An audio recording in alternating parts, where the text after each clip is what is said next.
প্রধানমন্ত্রী কিভাবে মানুষের সড়কের নিরাপত্তা নিশ্চিত করার জন্য কাজ করছেন, এবং সেইখানে কিন্তু শুধুমাত্র একটি পর্যায়ে কাজ করা হচ্ছে না। এখানে সড়ক পরিবহন মালিক সমিতির মহাসচিব রয়েছেন, ওনাকে নিয়ে এবং আনিসেব ওনাকে নিয়ে আমরা কিন্তু এই দায়িত্ব পাওয়ার পর বিভিন্ন জায়গায় ছুটে চলছি। প্রতিটি কাজ শুধু ছুটে চলা না, বাস্তবায়নের দিকে যাচ্ছি।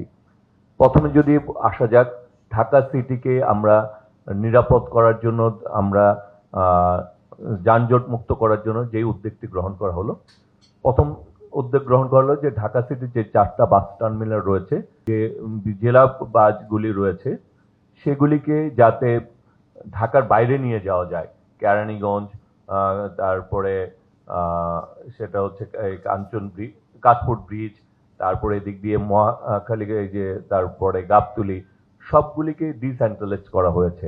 এখানে ঢাকা সিটির এই বাস টার্মিনালগুলিকে যাতে আমরা সিটি বাস সার্ভিস হিসাবে এই টার্মিনাল ব্যবহার করা যায়, সরকার কিন্তু সে উদ্যোগ গ্রহণ করছে, এবং আন্তঃজেলা বাসগুলিকে যাতে ঢাকার বাইরে নিয়ে যাওয়া যায়। এটি কিন্তু সরকার এরকম না যে বলেছে বাস্তবায়নের দিকে যায় না, সরকার কিন্তু ঠিকই এটি বাস্তবায়নের দিকে গিয়েছে, এবং এই ব্যাপারে আমাদের পরিবহন মালিক, শ্রমিক এবং প্রশাসন যৌথভাবে কাজগুলি করেছে, এবং কাজগুলি কিন্তু বাস্তবায়নের দিকেও গিয়েছে। পরবর্তীতে আসেন যে আমরা ট্রাফিক সিগন্যালকে বাস্তবায়ন করার জন্য বুয়েট এবং আমাদের ট্রাফিক পুলিশ প্রশাসনের ট্রাফিক বিভাগে যারা রয়েছেন তাদেরকে নিয়ে এআর মাধ্যমে এবং সিটি কর্পোরেশনের মাধ্যমে সেটি বাস্তবায়নের জন্য কিন্তু সরকার উদ্যোগ গ্রহণ করেছে, এবং বাস্তবায়নের কাজও সরকার করছে। তারপরে যেটি হচ্ছে যে আমাদের যখন আমরা হাইওয়েগুলিতে আমাদের এই ঈদের সময় ব্যাপক যানজটের বিভিন্ন ব্রিজগুলিতে টোলের সমস্যা তৈরি হয়, ইটিসির বাস্তবায়নের মাধ্যমে সেটি বাস্তবায়নের কাজও কিন্তু করছে। আপনি যদি রোজার ঈদ এবং আপনার ঈদুল আজহা এবং ঈদুল ফিতরের মধ্যে পার্থক্য দেখবেন যে প্রায় কি পরিমাণ মানুষ ইটিসি ব্যবহারে বেশি আগ্রহী হচ্ছে। দিন দিন কিন্তু সংখ্যা বাড়ছে, এবং এটি বাস্তবায়নের জন্য বিআরটিকে কিন্তু একেবারে কড়াকড়িভাবে বিআরটিও কিন্তু নির্দেশনা পালন করছে যে যখনই পরবর্তীতে কেউ রিনিউ করতে যাবে, সে যাতে ইটিসি থেকে নিতে তার যাতে আমরা সেই প্রক্রিয়া করছি যাতে সে এটিসি ব্যবহার করতে বাধ্য হয়।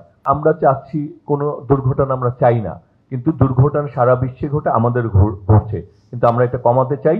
সাথে সাথে যে পরিবারটি একটি দুর্ঘটনার রাস্তায় নেমে আসছে, তার ভবিষ্যৎ অন্ধকার হয়ে যাচ্ছে, তাকে যাতে নিরাপত্তাটা নিশ্চিত করা যায়, সেই কারণে কিন্তু আমরা নির্বাচিত হওয়ার পর আমরা নিজেরাই, আমি দুই তিন ডিস্ট্রিক্টে গিয়েছি যাতে এই অর্থগুলি তাদের হাতে পৌঁছে, এবং সেটি যাতে 3 মাসের মধ্যেই পৌঁছে, সেই ব্যাপারেও কিন্তু বিআরটি এবং আমরা পরিবহন মালিক সমিতি এবং সড়ক আমরা সমন্বিতভাবে, এবং আমরা পুলিশের সাথে সমন্বিতভাবে কিন্তু কাজ করে ক্ষতিপূরণের অর্থ যাতে নির্দিষ্ট ব্যক্তির কাছে পৌঁছে, এবং সেটি যাতে জেলা প্রশাসককেও কিন্তু আমরা সম্পৃক্ত করি, যাতে আইডেন্টিফাই করা যায় যে ওই পরিবারেই যাতে পায়। আমরা কিন্তু সেই কাজটিও করছি। তার মানে সরকার আন্তরিকতার কোনো অভাব নাই, আমাদের সক্ষমতার সীমাবদ্ধতা রয়েছে, এই কথা আমরা স্বীকার করি।